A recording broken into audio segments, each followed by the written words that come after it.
si on épuise tout ce qu'on...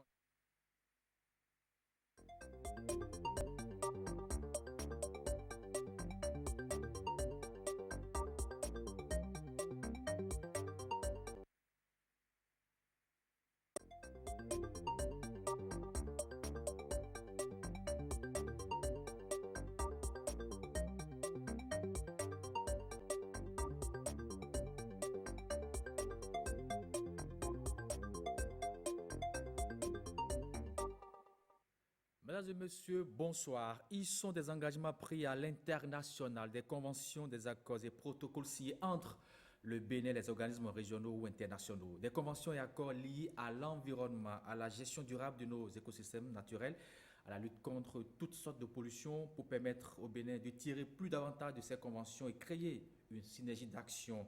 Des réaménagements ont été opérés. Nous parlerons bien sûr de ces différentes conventions, de la nouvelle politique de gestion, bref, des innovations apportées à la mise en application de ces accords signés. Et pour cet exercice, j'ai avec moi le directeur général de l'environnement et du climat. Il est aussi le coordonnateur de la gestion de ces accords gérés par le ministère du cadre de vie et du développement durable. Bonsoir, professeur. Bonsoir, cher William. Merci d'être là. Alors, la première question, c'est de savoir pourquoi le Bénin a ratifié ces différentes conventions. Le Bénin a ratifié ces différentes conventions parce que, à un certain moment de l'histoire de l'humanité, ces conventions se sont imposées tout simplement à tous ceux qui produisent ou qui consomment. Il faut dire que dans les années 1800, l'humanité tout entière a fait confiance à la révolution industrielle. Il y a eu beaucoup de progrès qu'on a connus, mais très vite, on s'est rendu compte des limites de l'industrialisation, des modes de consommation et de production mis en place, ce qui a mené à des inégalités tant au niveau économique qu'au niveau social. Le monde s'est réuni et a commencé par réfléchir face à ces catastrophes qui désormais sont des réalités têtues. Qu'est-ce qu'il faut faire? Ils se sont donc entendus plusieurs pays pour dire nous allons mettre en place des accords, c'est-à-dire des contrats, pour désormais réguler les modes de production, pour revoir nos modes de consommation, pour limiter les émissions de gaz à effet de serre, pour limiter les impacts sur l'environnement. Et donc, ces différentes réunions ont conduit à des accords dans plusieurs domaines donc, de l'environnement, dans plusieurs compartiments de l'environnement.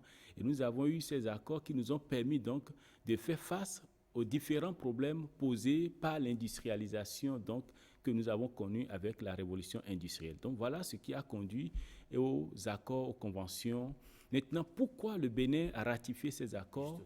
Le législateur, en ratifiant ces accords, ces conventions soumises par le chef de l'État, a jugé de l'urgence parfois, de l'opportunité et parfois en mesurant le prix de l'inaction. Parce que les conventions qui régulent sont au niveau de l'humanité tout entière. Et quand vous polluez, par exemple, au Bénin, vous pouvez avoir des problèmes. Le Togo peut avoir des problèmes. Le Nigeria peut avoir des problèmes. Parce que, pas seulement les pays limitrophes, des fois, ça va au-delà. Okay. Parce qu'il y a une chaîne. Et donc, dans cette chaîne, il y a plusieurs maillons qui sont impactés. Et à partir de là, les conséquences sont vécues par l'humanité tout entière. Le Bénin, faisant partie donc, de cet espace, de ce globe, donc, a compris l'urgence, a compris l'opportunité, a donc ratifié ces différentes conventions qui sont signées. Donc voilà pourquoi nous sommes allés à des accords internationaux. Alors, on pourrait se dire, alors, est-ce qu'il y a des avantages en signant, en ratifiant ces différentes conventions, accords et protocoles pour notre pays? Il y a des avantages. Les avantages sont énormes parce que, vous savez, l'environnement n'a pas de limite. Oui. Nous avons des frontières, mais au niveau de la pollution de l'air, vous n'avez pas de limite. Les impacts de nos actions sur notre environnement ou les impacts des actions des pays développés ou des pays moins développés, ces impacts directement sur l'environnement sont répercutés sur l'humanité tout entière. Et donc, le premier avantage, c'est que le Bénin participe donc au respect donc, de l'environnement, participe au respect de notre globe, de notre planète. Et à partir de là, il y a forcément des avantages parce que s'il y a des catastrophes au Bénin, ça peut être dû aux effets donc, des émissions de gaz à effet de serre rejetées dans l'environnement par d'autres industries qui ne sont pas sur le territoire béninois. Ouais. Le Bénin, en signant ce contrat, vous savez, dans un contrat, il y a des obligations. En signant ce contrat, dit, je suis d'accord pour respecter et vous êtes d'accord aussi pour respecter. Nous nous mettons ensemble et nous signons. Donc voilà, le premier avantage, c'est le respect. Mais il faut dire qu'au niveau des conventions, il y a 3 piliers qui permettent donc et qui permettent régulièrement donc de voir comment réglementer l'environnement. D'abord, ces piliers sont basés sur des approches. Et au niveau des approches, vous avez une première approche qui est une approche politicienne, administrative. Et au niveau de cette approche, vous avez les 3 piliers donc de l'environnement sain, du développement durable et de l'éradication de la pauvreté. Okay. Quel pays ne veut pas faire face à son environnement pour assainir son cadre de vie? Quel pays ne veut pas comprendre et apporter des solutions au processus de développement durable ou tout simplement apporter des réponses au processus de l'éradication de la pauvreté? Donc tous les pays tirent profit donc de cet avantage qu'offrent désormais les conventions ratifiées dans le domaine de l'environnement. L'autre approche, c'est l'approche qui est scientifique, qui permet donc d'avoir des données. Quand vous avez des données, quand vous avez l'information, vous pouvez anticiper, vous pouvez voir plus loin, vous pouvez faire des modélisations, avoir des modèles qui vous permettent donc d'anticiper sur le futur. Et donc, voilà un deuxième avantage, tant au niveau politique, administratif, où le gouvernement, s'il promet à sa population, s'il promet à son peuple, je veux faire de l'éradication de la pauvreté une priorité, je veux aller au développement durable, je veux assainir le cadre de vie, ça, c'est d'abord un discours politique. Mais ça devient administratif à partir du moment où des mécanismes sont mis ensemble, donc des outils sont mis ensemble pour développer et pour amener les populations à voir réellement que ce discours n'est pas seulement politique, mais qu'il y a du concret. Mais il faut gouverner, c'est prévoir aussi. Exactement. Et d'où la deuxième approche scientifique qui permet donc d'avoir des données pour élaborer des modèles scientifiques capables donc d'anticiper donc sur des événements futurs, sur des catastrophes futures. Donc voilà un deuxième avantage. Le troisième avantage, c'est tout ce que nous pouvons tirer comme mobilisation de ressources. Et là, à ce niveau, est-ce qu'on pourrait dire que la cagnotte est importante? C'est très important, ça dépend, parce que si vous n'êtes pas formé, parce qu'au niveau de la mobilisation de ressources, si vous n'êtes pas formé pour attirer le financement, vous avez beau être signataire d'une convention, si vous ne comprenez pas les mécanismes, si vous ne comprenez pas les protocoles, vous ne gagnez rien. Et donc, un troisième avantage, c'est cette mobilisation de ressources qui, en même temps, englobe tout ce qui est renforcement de capacité, tant au niveau institutionnel et en même temps, infrastructure qu'on peut mettre résiliente face au changement climatique, ainsi de suite. Donc, il y a des avantages énormes à ratifier. C'est pourquoi il dit, le législateur ou le président de la République, c'est parce qu'ils ont jugé de l'urgence, de l'opportunité et en même temps, en mesurant le prix de l'inaction, c'est-à-dire si nous ne faisons rien, qu'est-ce qui va se passer? Donc, c'est dans cette optique que ces accords, conventions multilatéraux ont été signés donc, en ce qui concerne le Bénin. Et si je vous demandais qu'on fasse un petit bilan de l'application de ces différentes conventions, accords et protocoles signés jusque-là, est-ce qu'on pourrait dire que notre pays a géré au mieux? Notre pays a connu beaucoup de problèmes dans la gestion des conventions internationales. Il faut dire que jusqu'à un passé récent, beaucoup de points focaux nommés ont fait des conventions. Je vous ai dit, la convention, c'est le président de la République qui juge de l'urgence, qui envoie au niveau de l'Assemblée, qui apprécie. Donc, c'est tout un pays qui est engagé. Mais une seule personne, des fois, se donne tous les droits au niveau de ces conventions parce qu'ils sont nommés points focaux de convention. Okay. Ils sont nommés points focaux de convention pour représenter le Bénin, pour être l'interface en même temps entre le gouvernement qui a signé cet accord et nos populations, les acteurs, tous ceux qui participent à l'environnement. Ouais. Mais malheureusement, certains points focaux ont joué beaucoup plus à l'individualisme, à l'emprisonnement, à la prise en otage même des dossiers donc, de ces conventions. Donc, on a connu beaucoup de problèmes au niveau de la synergie qu'on devait avoir dans ces conventions. En 2017, le ministre du cadre de vie a mis en place une réforme. C'est-à-dire, on remet toutes les conventions sur des plateformes. Parce qu'il y a des conventions qui pratiquement disent la même chose ou l'une ne peut pas vivre sans l'autre. Quand vous prenez par exemple tout ce qui est dans le domaine des produits chimiques, le ministre du cadre de vie a tout réuni sous une plateforme. Tout ce qui est convention de la génération de Rio, on va y revenir. Donc, sur une plateforme, pareil pour les zones humides, pareil pour tout ce qui est forestier. Donc, on a fait un chemin de 2017 à 2020. On a évalué cette réforme, les lacunes qui sont tenues, parce que vous savez, ce n'est pas toujours facile de changer les comportements. Ce n'est pas toujours facile. Il y a des choses qui sont ancrées en nous et c'est difficile donc de les faire ressortir, de les travailler. Ces points focaux étaient formés à gérer, bien sûr, ces points focaux, malheureusement, n'étaient pas formés. Ce n'est pas le cas aujourd'hui où il y a un renforcement de capacité. Ce n'est pas le cas aujourd'hui.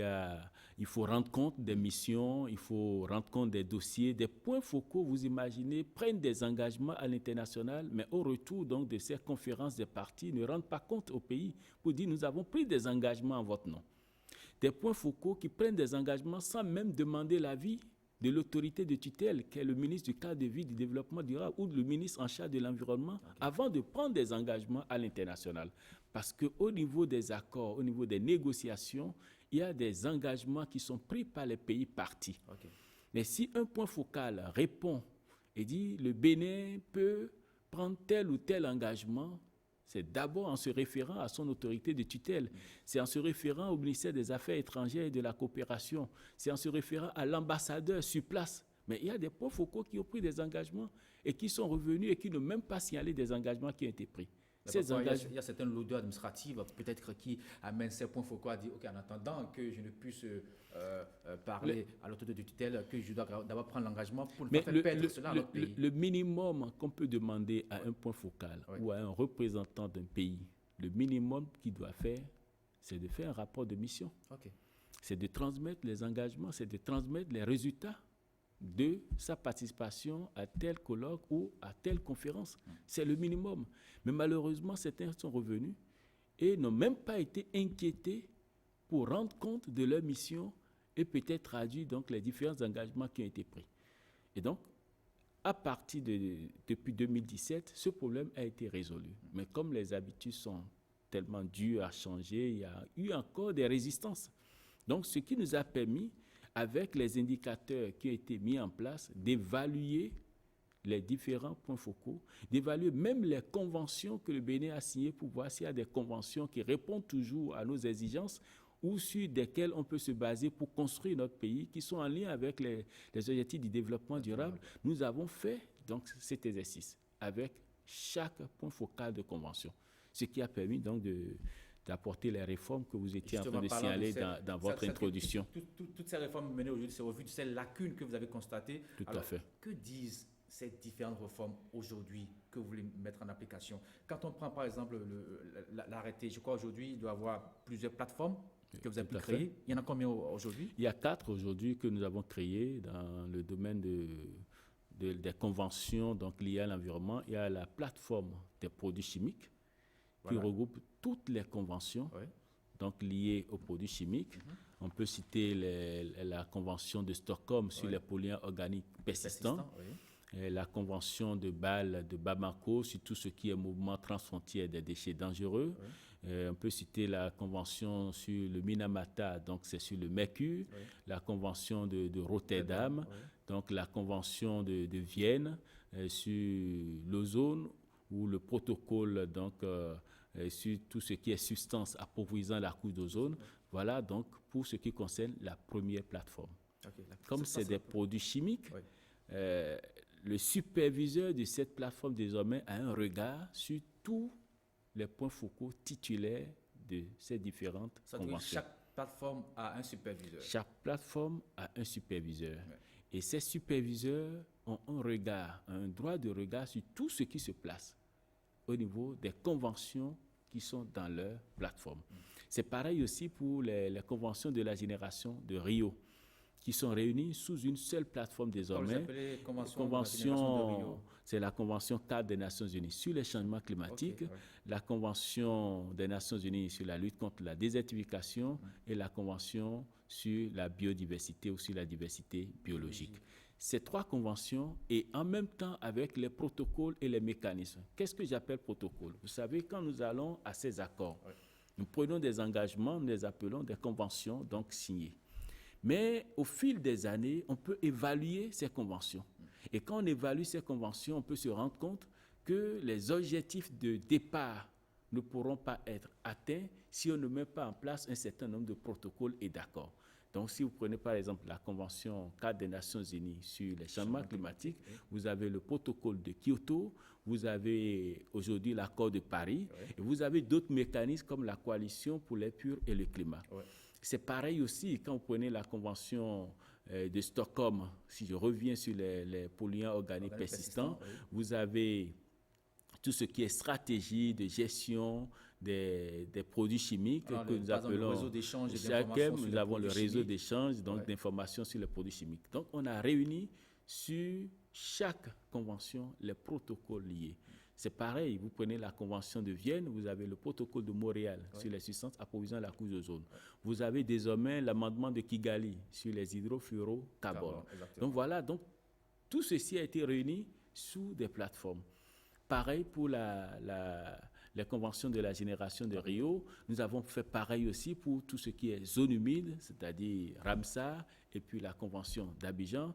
Et nous avons fait pareil aussi pour tout ce qui est faune et flore sur les espèces migratrices, sur le commerce international. Nous avons tout réuni aussi sous une plateforme avec toujours un superviseur. Pour vous dire que ces réformes permettent donc d'avoir une meilleure visibilité en ce qui concerne ces conventions, de mobiliser facilement les ressources parce qu'il y a des mécanismes. Vous vous rendez compte que vous pouvez être point focal titulaire alors que le mécanisme de financement peut être géré par un autre point focal. Ça ne peut pas fonctionner.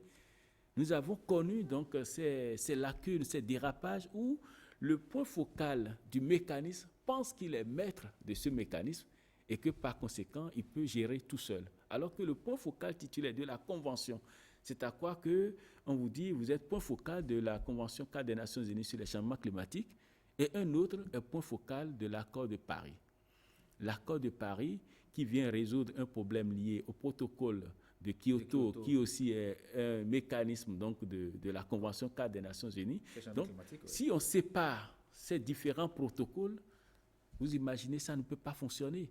Donc, on a, à partir des réformes, avec les indicateurs bien définis donc sur la performance que nous devons avoir au niveau de ces différentes conventions, nous avons pu réunir en des plateformes ces conventions pour permettre une meilleure synergie, une meilleure gouvernance désormais de ces plateformes. Alors, quand je prends par exemple la première plateforme où on parle bien sûr à ce niveau de la convention protocole, je parle de convention de Stockholm, convention de Rotterdam, convention de Bâle et de Bamako, quels sont les résultats qu'on pourrait attendre de cette plateforme? Le premier résultat, je vous ai dit au départ, dans mon introduction, que nous partons de deux approches. Première approche qui est administrative politique et deuxième approche qui est scientifique. Les résultats doivent pouvoir découler de ces deux approches. De la première approche, nous parlons d'un environnement sain. Et donc, quand nous prenons tout ce qui est convention liée à la gestion des produits chimiques, ça doit pouvoir répondre comme à un environnement sain. Le résultat attendu, c'est l'assainissement du cadre de vie par rapport à ces substances, ces polluants organiques persistants, ces métaux lourds comme le mercure, donc qui nous polluent l'environnement. Le premier résultat, donc pour un point focal, c'est d'élaborer le profil, par exemple, du polluant organique persistant au Bénin. Pour un point focal, Minamata, pareil, le profil. Le profil, c'est quoi? Quels sont les secteurs dans lesquels nous retrouvons ces polluants organiques persistants? Vous allez les retrouver, quand je prends par exemple les polluants organiques persistants, vous allez les retrouver par exemple dans nos laboratoires, dans nos industries, vous allez les retrouver dans tout ce qui est matériel et équipement de la Société béninoise d'énergie électrique, vous allez les retrouver dans ces secteurs. Et donc par conséquent, une fois que vous avez le profil, vous pouvez définir la filière de gestion. Et quand vous avez la filière de gestion, ça suppose que tout ce qui est à l'intérieur, qui peuvent être des solutions de recyclage, qui peuvent être des solutions pour éradiquer, vous pouvez donc les prendre. Voilà des résultats tangibles qu'on peut avoir et attendre en même temps d'un point focal qui gère une convention. Quand je prends la convention, par exemple, de Bâle puis de Bamako, aucune substance chimique toxique ne peut circuler sur notre territoire sans que ce point focal ne donne l'autorisation. Résultat, ça veut dire que nous allons empêcher tout ce qui est frauduleux parce que le Niger, pour faire passer ces produits chimiques à travers le territoire, donc Bénin, pour aller au port de Cotonou, doit forcément avoir l'agrément du ministre de tutelle qui abrite ce point focal Bâle-Bamako. Et donc, par conséquent, nous allons éviter tout ce qui est déversement anarchique sur notre territoire. Et c'est très important quand le point focal connaît son rôle et sait ce qu'il doit faire, vous voyez, ça nous évite beaucoup de choses. Et c'est pareil aussi sur Rotterdam, sur tout ce qui est pesticides, gérés soit dans la culture du coton, gérés soit avec les maraîchers et autres. Le point focal à Rotterdam doit pouvoir, à partir du profil donc, de ces différentes substances toxiques commercialisées, tant au niveau international que national, doit pouvoir faire la part des choses avec tous ceux qui les utilisent, les utilisateurs. Et ça, le point focal à Rotterdam l'a fait plusieurs fois dans le Nord, et ça a permis donc d'initier des projets de récupération donc des contenants de pesticides, parce que les gens, dès qu'ils finissent avec l'utilisation, utilisent encore ces contenants pour d'autres besoins. Ils mettent de l'eau le lendemain pour aller au champ. Exactement. Donc des risques d'intoxication, des morts, donc toute une famille disséminée donc, dans ces utilisations, ces mauvaises utilisations, ces mauvaises gestions. Donc le point focal Rotterdam a cette responsabilité de pouvoir veiller en même temps sur l'utilisation, mais sur la gestion qui est faite après de ces contenants, de ces produits chimiques. C'est pareil, quand vous prenez toujours sur la première plateforme, quand vous prenez la Convention de Vienne, protocole de Montréal sur les substances approvissionnant la couche d'ozone, les résultats attendus en dehors du profil, pour ce qui concerne cette convention, c'est de travailler avec tous ceux qui utilisent des substances approvissionnant la couche d'ozone. C'est des hydrochlorofluorocarbones, c'est des hydrochlorofluorocarbones. Donc, à partir des HCFC et les HFC, les hydrofluorocarbones. Donc, nous avons les résultats obtenus dans ce domaine sont des résultats tangibles. Vous savez, il y a quelques années, des enfants arrivent pour le métier de froid, de climatisation. Ils viennent de leur village ou sont confiés à des personnes, mais qui se font brûler tout simplement en reversant ces fluides frigorigènes, en les reversant, en les transvasant dans d'autres contenants. Ça s'explose et conséquence, ces enfants peuvent être incendiés tout simplement, mourir. Et comme c'est pour la plupart des enfants de pauvres, pour la plupart des enfants qui viennent de très très loin, les gens ne font pas cas. Aujourd'hui, grâce à cette convention, nos frigoristes sont formés. Je parle des frigoristes artisans et techniciens. Le lycée technique de Pont-de-Houx est devenu un centre de référence au niveau régional pour former les gens à l'utilisation de ces produits et à l'utilisation des nouveaux produits de froid et de climatisation. Les universitaires ont bénéficié de formations donc, au niveau de l'Institut universitaire de technologie donc, de l'OCOSA, donc de l'université d'Abomey, ont bénéficié, l'école polytechnique d'Abomey-Calavi a bénéficié de ces formations. Et on ne s'est pas arrêté seulement aux formations. Il y a eu des équipements qui ont été donnés tant aux douaniers pour contrôler les fluides, les faux fluides qui arrivent, donc pour empêcher l'entrée frauduleuse. Il y a des équipements qui sont donnés aux associations constituées de frigoristes dans tous nos départements pour pouvoir contrôler et éviter. Conséquence, nous sommes passés à 85% de réduction, c'est-à-dire il y a quelques années, on n'apprend pas, mais aujourd'hui, on a réduit de 85% le taux d'incidents enregistrés dans ce domaine, y compris dans tout ce qui est accident.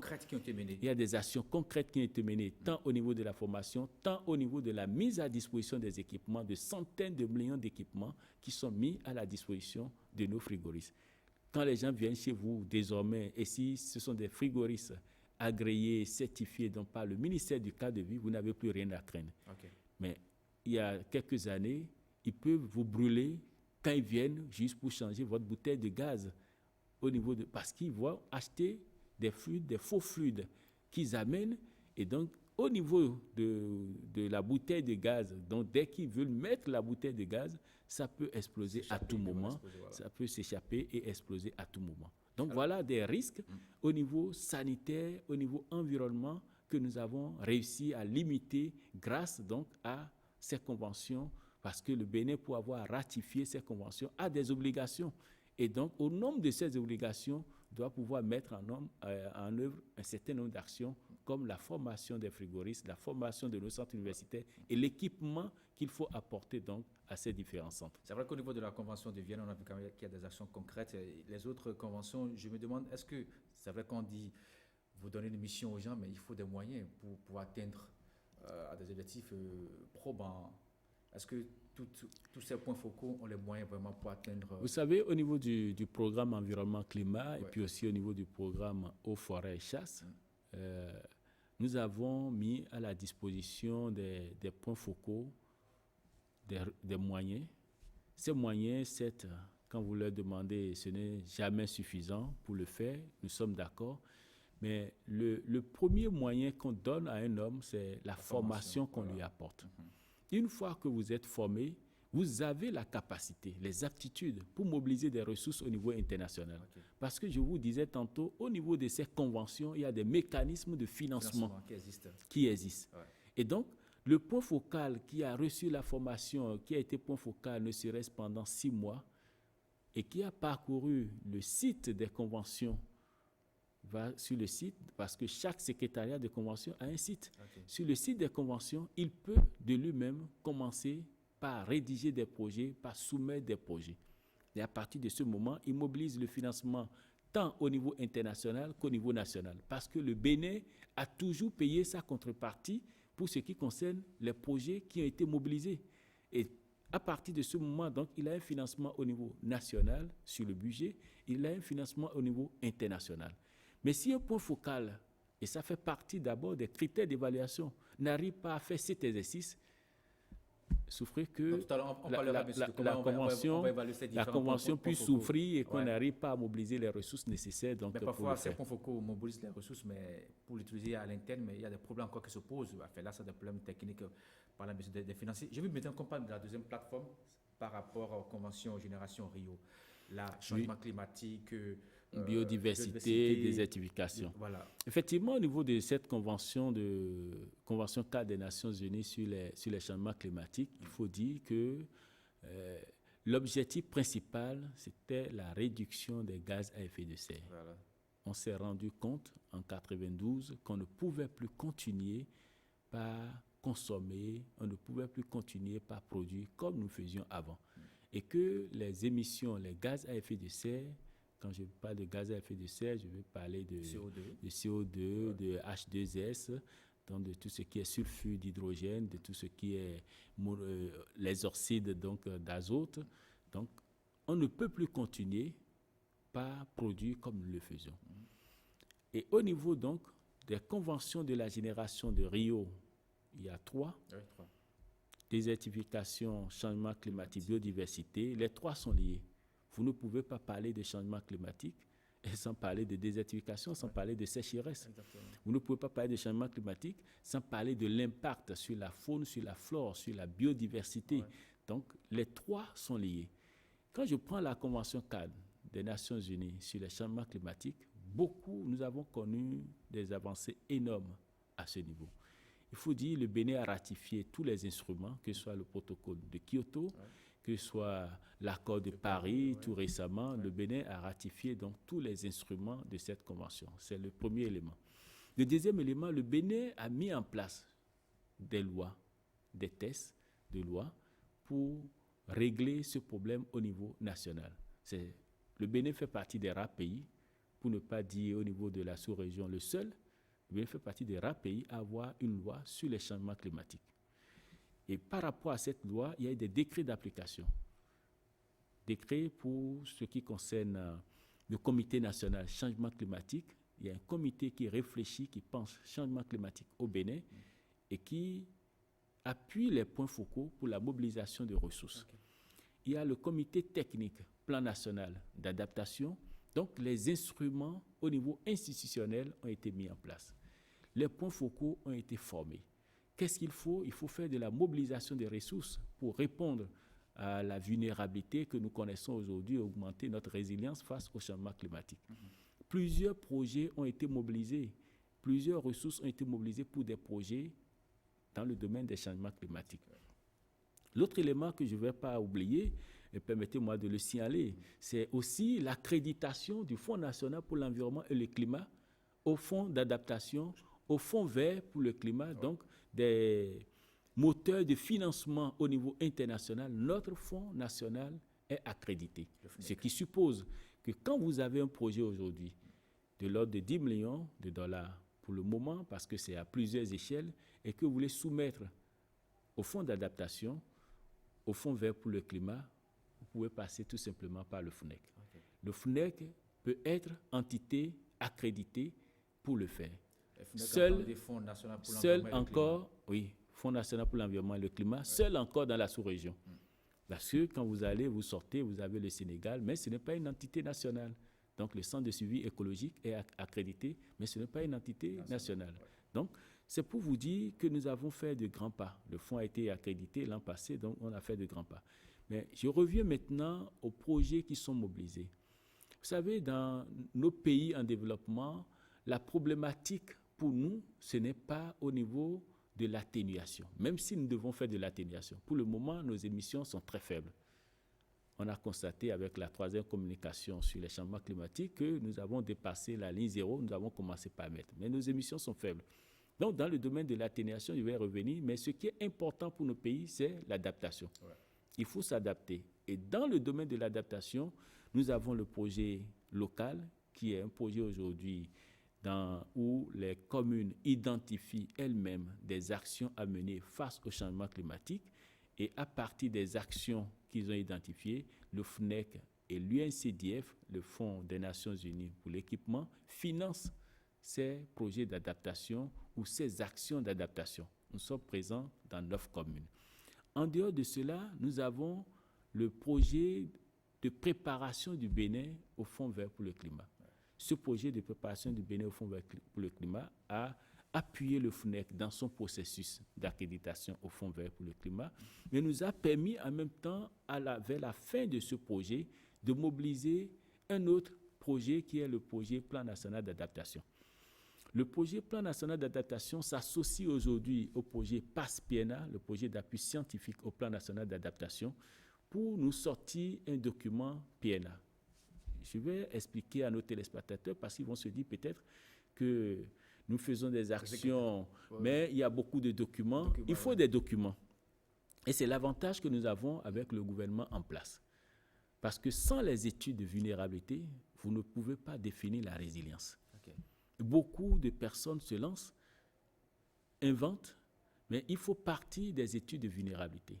Et pour ce faire, nous avons fait les études de vulnérabilité dans le domaine des ressources en eau pour voir où se situe le problème de vulnérabilité. Dans le domaine de la santé, quelles sont les maladies climato-sensibles? On a découvert qu'avec le moustique, quand il fait chaud, quand la température monte, que le moustique développe plus d'appétit. Ouais. Et donc, ça suppose plus de paludisme.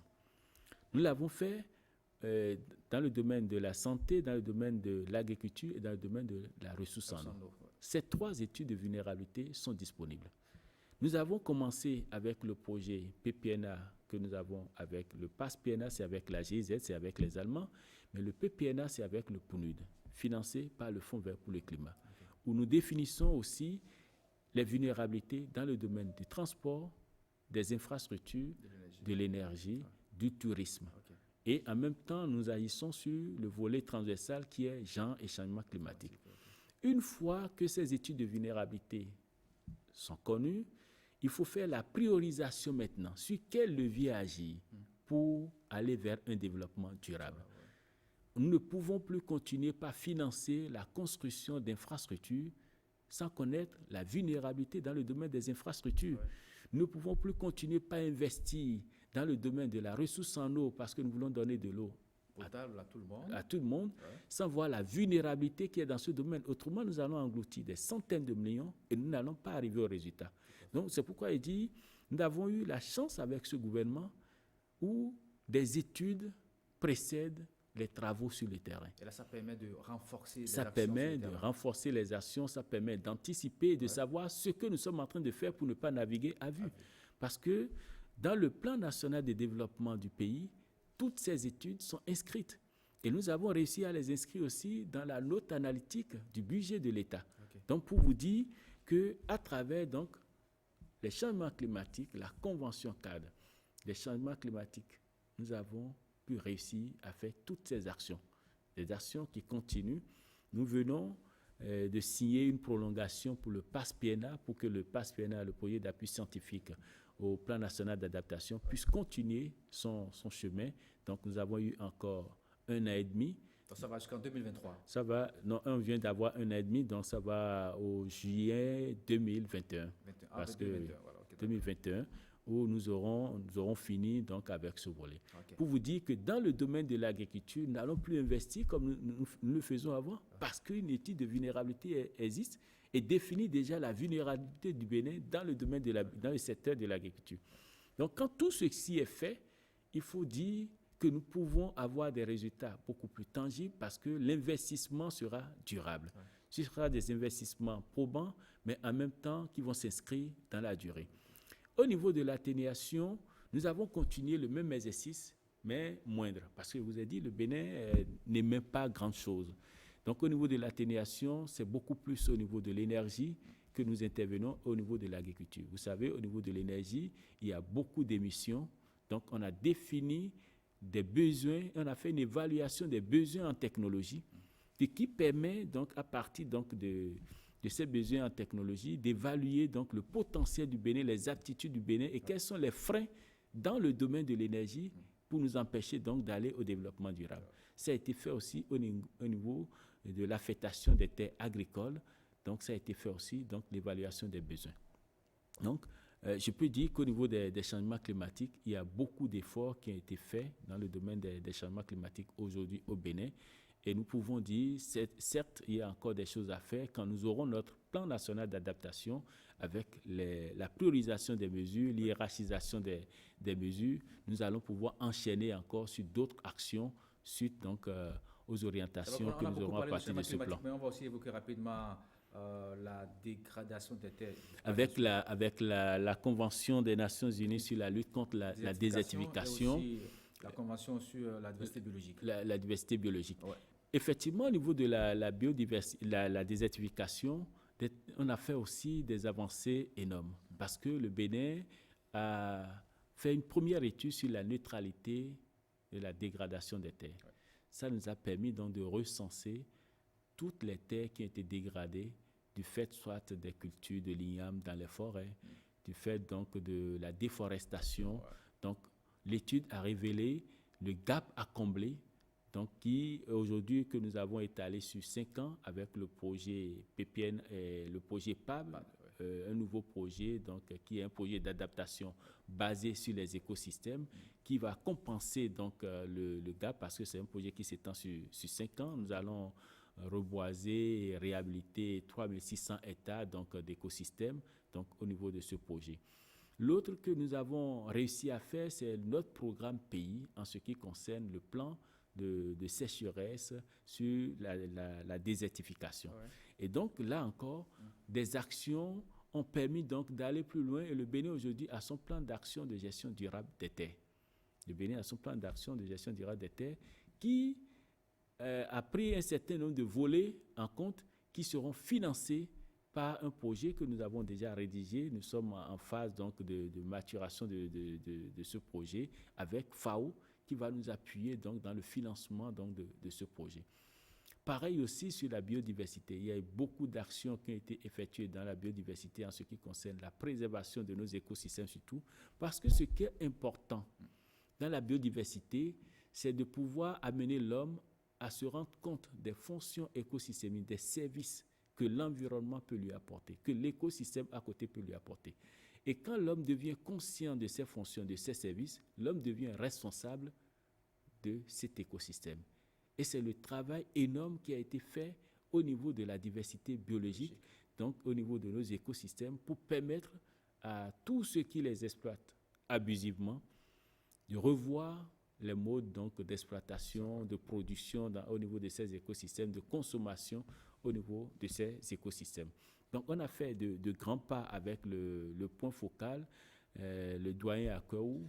personnel. qui nous a quittés malheureusement et qui a beaucoup investi donc, dans la diversité biologique, qui a beaucoup investi aussi donc, dans l'identification donc, des vertus de certaines plantes, qui a beaucoup travaillé aussi sur le plan scientifique, sur le plan de la recherche, sur la publication donc, de plusieurs plantes médicinales donc, au Bénin.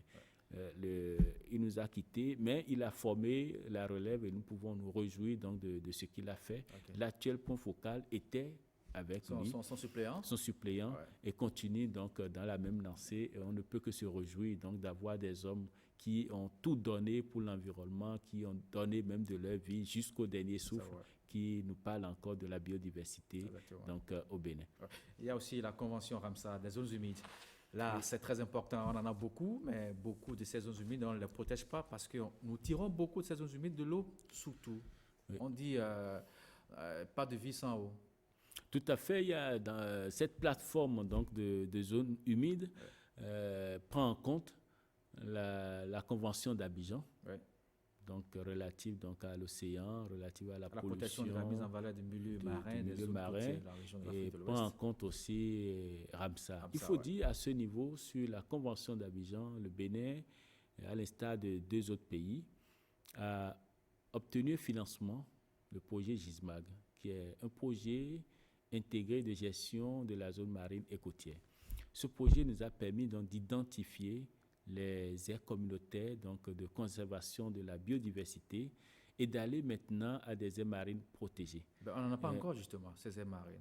Si, on a des aires marines, puisqu'on a identifié déjà à partir de Apopa de Domain, il y a Apopa de Domain, il y a Togbendaro. C'est aires protégées, on ne peut plus aller faire la pêche comme on le veut. On ne peut plus aller faire comme on veut, donc il reste des tests maintenant à prendre, mais nous avons déjà commencé, on a fait la caractérisation. Mais les pays nous ont dévancé déjà parce que ces aires. C'est vrai, il y a beaucoup de pays qui l'ont fait avant nous, mais ce qui est important donc, dans ce que nous faisons ici, certains pays l'ont fait, mais sans faire la caractérisation. Vous savez, la caractérisation, c'est quoi la caractérisation? La caractérisation, c'est capital. Je vais vous donner un exemple simple. Quand vous allez chez le médecin, avant de vous faire une prescription, il prend votre température, votre poids, il prescrit des analyses, et c'est suite à des analyses qu'il fait une prescription. Exactement. La caractérisation, c'est pareil. Il faut connaître, il faut identifier tout ce qui entre en ligne de compte dans ce milieu. Donc, une fois que vous avez fait la caractérisation de l'eau de ce milieu, de cette zone humide, la caractérisation des plantes qu'on retrouve, quand vous avez fait tout ceci, vous pouvez mettre en place, après ce diagnostic, vous pouvez mettre en place une gestion cohérente et qui tient compte de la fragilité de cet écosystème et qui tient compte aussi de la vocation de cet écosystème. Voilà pourquoi la caractérisation est importante au départ pour pouvoir dire, voilà cette aire marine protégée, voici ce que nous faisons désormais pour protéger, pour réhabiliter et pour sa restauration. Donc c'est capital, ça a été fait au Bénin. Plusieurs pays sont lancés avant nous, mais n'ont pas fait de caractérisation malheureusement. D'autres ont décrété directement des aires marines protégées, mais aujourd'hui sont incapables de dire comment ils vont les protéger et comment ils vont asseoir une base de gouvernance autour. Comment limiter et créer des activités génératrices de revenus autour de ces aires marines protégées pour empêcher ou pour limiter la pression que ceux qui sont autour exercent sur ces écosystèmes très fragilisés déjà du fait donc des changements climatiques. Donc nous avons réussi donc à le faire et aujourd'hui nous continuons donc sur les tests pour que des tests soient pris pour une meilleure production et une meilleure protection de ces écosystèmes. Il y a aussi les zones humides, c'est vrai, je l'ai évoqué rapidement, surtout c'est l'ABE qui s'en charge beaucoup plus de ces Tout à fait, avec l'identification des zones Ramsar, donc inscrites donc, au niveau de l'UICN et puis au niveau de l'UNESCO. Donc c'est l'ABE qui s'en occupe et qui travaille énormément là-dessus. Et grâce au projet WACA, avec le financement du projet WACA, qui permet aujourd'hui donc de renforcer ces aires communautaires de conservation de la biodiversité, je crois que nous avons fait des pas de géant dans ce domaine. Il y a aussi la Convention de Bonn sur les espèces migratrices appartenant à la faune sauvage. Voilà. Il y a aussi l'accord sur la conservation des oiseaux d'eau migrateurs d'Afrique Eurasie. C'est vrai qu'il y a des actions menées ici, des sites où des oiseaux viennent nicher, surtout au niveau des mangroves. Est-ce qu'il y a des actions pour renforcer cela? Parce qu'on a fait des actions, enfin, on a vu quand même que les populations agissent beaucoup plus sur les mangroves. Or, ce sont des écosystèmes à protéger. Tout à fait, des écosystèmes à protéger. Il faut dire au niveau de la direction des eaux, forêts et chasses qui a en charge donc, ce volet dans des espèces migratrices, il y a eu des comptages qui ont été effectués à chaque saison. Ils ont un mécanisme d'identification donc, de tous ces oiseaux qui arrivent. Donc, ils font le comptage. Ils voient aussi toutes les espèces qui manquent à l'appel. Et c'est ça qui leur permet donc, de renforcer au niveau donc, de ces mangroves, au niveau de ces écosystèmes, de renforcer encore la lutte, la surveillance. Ouais. Donc, nous sommes en veille permanente parce que, vous savez, beaucoup de personnes, tout ce qu'ils savent faire, c'est de tuer. C'est vrai. Pareil pour nos tortues marines. Ouais. Tout ce qu'ils savent faire, c'est de tuer. Ouais. Donc, il y a un renforcement au niveau donc, de nos forces de l'administration forestière, donc, qui permet aujourd'hui donc, de sécuriser donc, ces espèces pour qu'ils viennent, parce que les gens ont oublié que ces espèces participent à la régulation de notre écosystème, à l'oxygénation du milieu. C'est tout un équilibre qui est établi, et dès que vous commencez donc par agir, donc par mettre cette pression, il y a un déséquilibre qui s'établit. C'est une chaîne, quand un magnon arrive à manquer. Voilà. Conséquence, nous subissons. Ouais. Il y a aussi enfin la CITES, la Convention sur le commerce international des espèces de faune et de flore sauvage. Tout à fait. C'est vrai que des actions ont été menées surtout au niveau de nos réserves de faune, même tout dernièrement, il y a la signature d'un accord de délégation avec l'African Pax, qui va encore gérer le parc national W. Déjà au niveau de Pendjari, des actions de protection sont menées. On a réduit le braconnage vraiment aujourd'hui. On a réduit le braconnage. On a passé déjà cette étape. Ouais. Et au niveau de ce centre, les populations, ceux qui sont autour de ces centres, sont recrutés, formés aujourd'hui. Vous allez là-bas aujourd'hui, ce n'est pas que des forestiers que vous allez trouver. Vous avez moins de forestiers. Vous avez moins d'étrangers, mais vous avez plus d'autochtones qui participent. Et c'est là, je vous dis, quand le peuple comprend le bien fondé, c'est des gens qui ont été recrutés sur place, formés, équipés, et qui aujourd'hui mènent la défense en toute liberté pour empêcher. Il y a des rangers qui sont encore là, qui les encadrent, mais qui, parce qu'ils ont compris le bien fondé lors de leur formation, sont là pour défendre désormais ce qui va leur permettre donc de développer leur zone. Et je peux vous inviter nos téléspectateurs à faire un tour. Si vous n'êtes pas encore allé à Pendjari, c'est que vous avez raté beaucoup de choses. C'est vrai qu'il y a beaucoup de Brunois qui ont entendu parler du parc Pendjari, mais n'y vont pas parce qu'il y a beaucoup de choses à découvrir là-bas. Allez-y, les vacances sont là, donc pourquoi ne pas aller passer une semaine? Juste une semaine. La distance elle est longue, mais c'est chez nous, il faut aller découvrir des choses. Ouais. Mais ça vaut la peine parce que ce que vous avez là-bas dépasse l'entendement aujourd'hui. Aujourd'hui, on sur a la conservation, une réserve bien fournie. Sur les hippopotames qui reprennent vie, sur les éléphants et sur tout ce qui est lion, guépard. Donc voilà, toutes ces bêtes se retrouvent et je crois qu'il faut y aller. Alors aujourd'hui, comment alors évaluer les points focaux? Parce que vous avez assigné des missions, comment les évaluer après? Aujourd'hui, avec le nouvel arrêté qui est sorti, l'article 3 de nouvel arrêté définit clairement le cahier de charge du point focal. Le point focal va se l'approprier, donc il y aura une internalisation donc, de ces différents articles, et à partir de là, le cahier de charge du point focal est établi. Le point focal est évalué chaque année, et quand le point focal est évalué en toute objectivité par rapport à son cahier de charge, par rapport aux indicateurs qui sont définis, quand le point focal est évalué, si c'est bon, il continue son chemin. Si ce n'est pas bon, il est remercié. Il y a des éléments d'appréciation. Aujourd'hui, les points focaux ont des formations, il y a des renforcements de capacités grâce au projet de renforcement de capacités des points focaux en lien avec les objectifs de développement durable. Nous faisons du renforcement de capacités, nous identifions les lacunes lors des formations et nous proposons encore d'autres formations pour permettre au point focal de répondre correctement donc, aux exigences et de la Convention, aux exigences du développement, aux exigences d'un environnement sain, aux exigences de l'éradication de la pauvreté.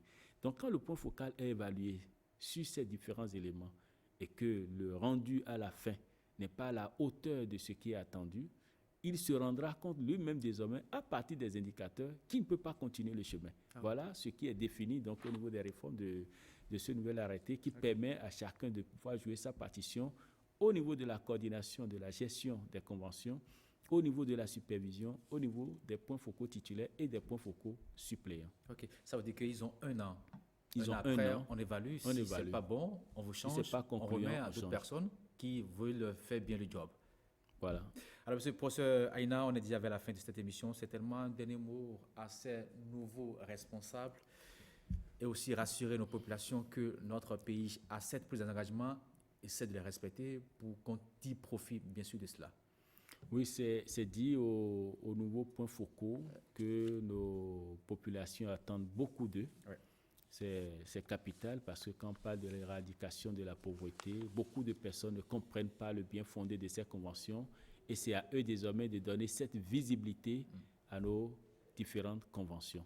L'autre aspect, c'est que tous les acteurs, il ne s'agit pas seulement des points focaux, il y a des acteurs des ministères sectoriels, de l'eau, de l'agriculture, du ministère du plan de développement, de l'économie et des finances, qui interviennent aujourd'hui donc en synergie avec nos points focaux pour les porter et les amener à donner de bons résultats. Donc, dire à nos populations aussi qui peuvent être maintenant exigeants pour comprendre comment fonctionnent désormais nos conventions. Merci beaucoup, professeur Martin Pépin Aina. Gestion des conventions, accords et protocoles ratifiés, les innovations. On vient d'entendre cela avec vous, les réformes qui sont engagées pour donner plus de visibilité, plus d'action, plus de force à ces points focaux. Bonsoir chez vous.